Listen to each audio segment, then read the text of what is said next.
मनुस्मृति अध्याय 3। यदि स्त्री न रोचेत पुमांसम न प्रमोदयेत अप्रमोदात् पुनः पुंसः प्रजनम न प्रवर्तते।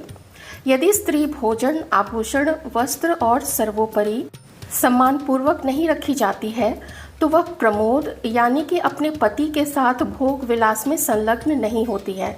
यहाँ इसका अर्थ समझिए कि किसी भी कन्या, किसी भी लड़की को आप अपने घर में लाकर रखें तथा चाहें कि आप उसके साथ मनमाना व्यवहार कर सकते हैं, उसके साथ खेल सकते हैं, तो हमारे स्मृति ग्रंथ इस बात के विरुद्ध है। आप अगर किसी स्त्री को अपने घर में लाते हैं तो आपको उससे सम्मानपूर्वक व्यवहार करना पड़ेगा, उससे सम्मान के साथ अपने घर में रखना पड़ेगा। स्त्री को न सिर्फ पति बल्कि अपने ससुराल के बाकी लोगों के द्वारा भी सम्मान मिलने की बात आगे के श्लोकों में मनुस्मृति में की गई है।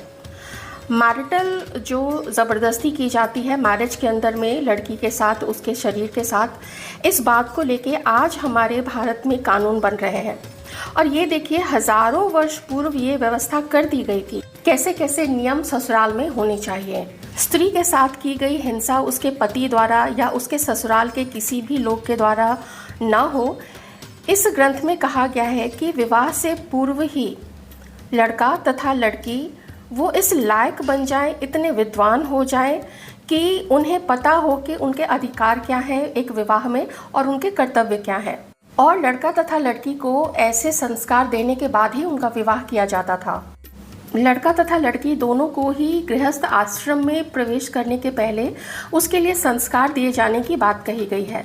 नासमझ या अबोध स्त्री या पुरुष का विवाह करने का कोई भी मतलब नहीं होता है जब तक इन दोनों को उनके अपने कर्तव्य तथा उत्तरदायित्व और साथ ही अधिकार की जानकारी न हो, उन्हें विवाह बंधन में नहीं बांधा जाता था। पर इसकी तैयारी पहले से होती थी।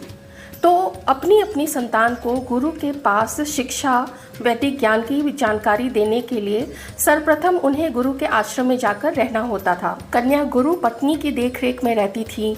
गुरु से वैदिक ज्ञान उन्हें प्राप्त होता था। वेद, ग्रंथ, चिकित्सा, स्वास्थ्य, सुरक्षा, आत्मरक्षा, अस्त्र शस्त्र का ज्ञान इत्यादि विषयों पर उन्हें ज्ञान प्रदान किया जाता था। गुरु माता तथा गुरु दोनों मिलकर कन्या और बालक को गृह कार्य में दक्ष बनाते थे। पाक विद्या यानी कि भोजन बनाने की कला तथा भोजन को शुद्ध कैसे किया जाता है और किस प्रकार से भोजन ग्रहण करना चाहिए, इन बातों की जानकारी दोनों को दी जाती थी।